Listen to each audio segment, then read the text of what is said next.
Guys, today என்ன video பார்த்தீங்கன்னா, இன்றைக்கி புலாவும் சிக்கன் கிரேவியும் தான் பண்ணியிருந்தேன். அந்த ரெசிபி தான் உங்களுக்கு ஷேர் பண்ண போகிறேன். வாங்க வீடியோக்குள்ளே போகலாம். மறக்காமல் சப்ஸ்கிரைப் பண்ணி லைக் பண்ணிக்கோங்க. நான் பார்த்தீங்கன்னா ஃபர்ஸ்ட்டே வெஜிடபிள்லாம் கட் பண்ணி வச்சுட்டேன். என்ன வெஜிடபிள் சொல்கிறேன், தக்காளி, வெங்காயம், பச்சை மிளகா, புதினா இதெல்லாம் எடுத்து நான் வச்சுட்டேன். தனியாக பார்த்தீங்கன்னா தேங்காய் பால் ஒரு பவுலில் அரைச்சி வச்சுட்டேன். ஒரு கப் அரிசியும் ஊற வச்சுட்டேன். ஒரு ½ அன் ஹவர் ஊறிச்சுன்னா அரிசி பார்த்திங்கன்னா நல்லா சூப்பராக வரும். நான் எல்லாமே ரெடி பண்ணி வச்சுட்டேன். இப்போ பார்த்தீங்கன்னா அடுப்பு பற்ற வச்சுட்டு குக்கரை வச்சுட்டு நம்ம செய்ய ஸ்டார்ட் பண்ணிடலாம். ஃபர்ஸ்ட்டு பார்த்திங்கன்னா நான் நெய்யை ஆட் பண்ணிக்கினேன். நெய்யை ஆட் பண்ணிவிட்டு பார்த்திங்கன்னா அதுக்கப்புறம் கொஞ்சம் ஆயில் ஆட் பண்ணிவிட்டு நல்லா சூடானதுக்கப்புறம் பார்த்திங்கன்னா ஸ்பைசஸ் என்னென்னா பட்டை, கிராம்பு, சோம்பு எல்லாமே சேர்த்து நல்லா மிக்ஸ் பண்ணிக்கோங்க. மிக்ஸ் பண்ணிவிட்டு அது நல்லா பொரிஞ்சோன்மே 2 முந்திரி ஆட் பண்ணிக்கோங்க. முந்திரி மட்டும் இருந்தால் ஆட் பண்ணிக்கலாம், இல்லைன்னா வேண்டாம். நான் இருக்குன்றதால ஆட் பண்ணிக்கிட்டேன். ஆட் பண்ணி நல்லா மிக்ஸ் பண்ணி விட்டுட்டு வெங்காயம் ஆட் பண்ணிக்கோங்க. வெங்காயம் பார்த்திங்கன்னா ஃபர்ஸ்ட்டு வந்து அது நல்லா பொன்னிறமாக வரணும், சாஃப்டாக வரணும், அப்போ தான் டேஸ்ட்டு நல்லாயிருக்கும். நான் வெங்காயம் ஆட் பண்ணி நல்லா மிக்ஸ் பண்ணி விட்டுட்டேன். மிக்ஸ் பண்ணி விட்டோன்னே பார்த்திங்கன்னா நல்லா குழஞ்சி நல்லா ப்ரௌனிஷாக வந்துடுச்சு. ப்ரௌனிஷாக வந்து ஒரு ½ அன் ஹவர் விட்டு அதுவே ப்ரௌனிஷாக வந்துடும். ஏன்னா மிக்ஸ் பண்ணிகிட்டே இருந்தேன், அதனால் நல்லா ப்ரௌனிஷாக வந்தது. அதுக்கப்புறம் பார்த்திங்கன்னா நான் வந்து இஞ்சி பூண்டு பேஸ்ட்டு வீட்டில் அரைக்க மாட்டேன், கடையில் வாங்கி வச்சுருந்துருவேன். அது போட்டு நான் மிக்ஸ் பண்ணி விட்டேன். இந்த இஞ்சி பூண்டு பேஸ்ட்டு தான் நான் ரெகுலராக யூஸ் பண்ணுறேன். இது போட்டு நல்லா மிக்ஸ் பண்ணி விட்டுட்டு அதோடய ஸ்மெல் போகிற வரைக்கும் நல்லா மிக்ஸ் பண்ணிக்கோங்க. மிக்ஸ் பண்ணதும் பார்த்திங்கன்னா அதுக்கப்புறம் வந்து நம்ம புதினா தான் ஆட் பண்ண போகிறோம். பச்சை மிளகா வந்து நான் போடல, பச்சை மிளகா போட்டுட்டு அதுக்கப்புறம் புதினா போடலாம். பச்சை மிளகா பார்த்திங்கன்னா வாஷ் பண்ணி எடுத்து போட்டுட்டு எனக்கு தேவையான அளவு காரம் வந்து நான் போட்டிருக்கேன். உங்களுக்கு தேவையான அளவுக்கு நீங்கள் ஆட் பண்ணிக்கலாம். ஓகே, 2 பச்சை மிளகா போட்டிருக்கேன், அதுவே எனக்கு ஓகே தான். அதுக்கப்புறம் ஒரு கைப்பிடி புதினா போட்டேன். புதினா எதுக்கு போடுறோன்னா அது நல்லா ஸ்மெல் கொடுக்கும், நல்லாயிருக்கும் டேஸ்ட்டுன்றதால தான் நம்ம புதினா ஆட் பண்ணுறோம். கண்டிப்பாக புதினா ஆட் பண்ணிக்கோங்க, அப்போ தான் புலாவுக்கு நல்லாயிருக்கும். புதினா போட்டு நல்லா மிக்ஸ் பண்ணதுக்கு பார்த்திங்கன்னா நல்லா அதுவும் வெந்துடுச்சு. அதுக்கப்புறம் பார்த்திங்கன்னா நம்ம தக்காளி தான் ஆட் பண்ண போகிறோம். 2 பழுத்து தக்காளி எடுத்து நான் கட் பண்ணி வச்சுருந்தேன், அதையும் எடுத்து நம்ம ஆட் பண்ணிக்கலாம்.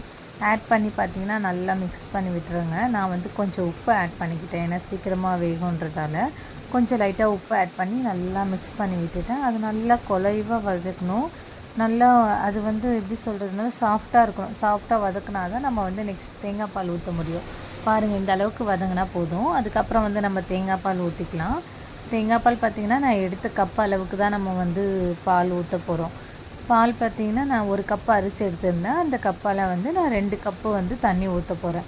அது வந்து 1 கப்பு தேங்காய் பாலும் 1 கப்பு தண்ணியும் தான் ஊற்ற போகிறேன். தேங்காய் பால் பாருங்கள் நல்லா ஃபில்டர் பண்ணி எடுத்துக்கோங்க. ஃபில்டர் பண்ணி எடுத்தால் தான் தேங்காய் பால் நல்லா வரும், இல்லை திரி ஆகிடும். தேங்காய் பாலை எடுத்து நான் ஊற்றி விட்டுட்டு நல்லா மிக்ஸ் பண்ணி விட்டுட்டேன். எக்ஸ்ட்ரா 1 கிளாஸ் தண்ணி ஆட் பண்ணேன். ஒரு டம்ளர் அரிசிக்கு நான் வந்து 2 கிளாஸ் 1 கிளாஸ் பால் அண்ட் 1 கிளாஸ் தண்ணி ஆட் பண்ணியிருக்கேன். உங்களுக்கு தேவையான அளவுக்கு நீங்கள் ஆட் பண்ணிக்கோங்க. நான் ஊற்றிட்டு பார்த்திங்கன்னா நெக்ஸ்ட் அதுக்கு மேலே வந்து கொஞ்சம் நெய் ஆட் பண்ணேன். எதுக்குன்னா அது கொதி வரும்போது ஸ்மெல் நல்லாயிருக்கும்னு சொல்லிவிட்டு அதுக்கு மேலே கொஞ்சம் நெய் ஆட் பண்ணியிருந்தேன். ரைஸ் வந்து நம்ம குக் பண்ணது வந்து நல்லா கொதி வந்ததுக்கப்புறம் நம்ம அரிசி ஆட் பண்ணிக்கலாம். நல்லா கொதி வந்துடுச்சு, அரிசி ஆட் பண்ணி நல்லா மிக்ஸ் பண்ணி விட்டுடலாம். மிக்ஸ் பண்ணி விட்டோன்னு பார்த்திங்கன்னா இந்த நெய் ஸ்மெல்லுக்கும் அந்த அரிசி ஸ்மெல்லுக்கும் நல்லா கொதி வரும்போது அவ்வளோ நல்லாயிருக்கும். நம்ம வந்து ஒரு பிளேட் போட்டு மூடி வச்சுட்டு நம்ம கொஞ்சம் நேரம் கழித்து ஓப்பன் பண்ணி பார்ப்போம் எப்படி இருக்குன்னு. அதுக்குள்ளே நம்ம வந்து சிக்கன் கிரேவி பண்ணிடலாம் வாங்க. சிக்கன் கிரேவிக்கு தக்காளி, வெங்காயம் வந்து நான் ரெடியாக கட் பண்ணி வச்சிட்டேன். ஒரு கடாயில் வந்து எண்ணெய் ஊற்றி ஸ்பைசஸ் வந்து அதே தான், பட்டை, கிராம்பு, ஏலக்காய், சோம்பு இதெல்லாம் போட்டு நல்லா பொன்னிறமாக வரா மாதிரி பார்த்துக்கோங்க. ரொம்ப தீய விட்டுறாதீங்க, நல்லா இருக்காது. அதுக்கப்புறம் வந்து வெங்காயம் ஆட் பண்ணி நல்லா மிக்ஸ் பண்ணி விட்டுக்கோங்க. நல்லா ப்ரௌனிஷாக வரணும். ப்ரௌனிஷாக வந்தால் தான் வெங்காயம் நல்லாயிருக்கும். அதுக்கப்புறம் வந்து இஞ்சி பூண்டு பேஸ்ட்டு நான் முன்னாடியே சொன்ன மாதிரி தான் நான் பேக்கெட் இஞ்சி பூண்டு பேஸ்ட்டு தான் யூஸ் பண்ணுறேன். அதையும் ஆட் பண்ணிவிட்டேன். ஆட் பண்ணி நல்லா மிக்ஸ் பண்ணி விட்டுருங்க. நல்லா ஸ்மெல் போகிற வரைக்கும் நல்லா மிக்ஸ் பண்ணிவிட்டு கொஞ்சம் புதினா ஆட் பண்ணிக்கோங்க. நான் வந்து எப்போவுமே செய்யும்போது கொஞ்சம் புதினா ஆட் பண்ணிப்பேன். எதுக்குன்னா அதோட ஸ்மெல் எனக்கு பிடிக்குன்றதால கொஞ்சம் புதினா ஆட் பண்ணிப்பேன். உங்களுக்கு வேண்டாம்னா நீங்கள் ஸ்கிப் பண்ணிக்கலாம், ஓகேங்களா. அதுக்கப்புறம் பார்த்திங்கன்னா தக்காளி ஆட் பண்ணிக்கிட்டேன். தக்காளி பார்த்திங்கன்னா பழுத்து தக்காளி ஆட் பண்ணிக்கோங்க, அப்போ தான் சீக்கிரமாக குழையும். அப்புறம் பார்த்திங்கன்னா நல்லா தக்காளி போட்டு நல்லா வதக்கி எடுத்துட்டேன். அதுக்குள்ளேயே சிக்கனையும் நல்லா சுத்தமாக வாஷ் பண்ணி எடுத்துக்கிட்டேன்.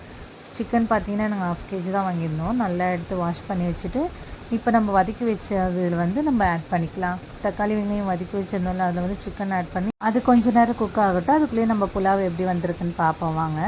பாருங்கள் புலாவ் எவ்வளோ சூப்பராக வந்திருக்குன்ட்டு. ஓப்பன் பண்ணதுமே அவ்வளோ நெய் ஸ்மெல் அவ்வளோ சூப்பராக வந்துச்சு.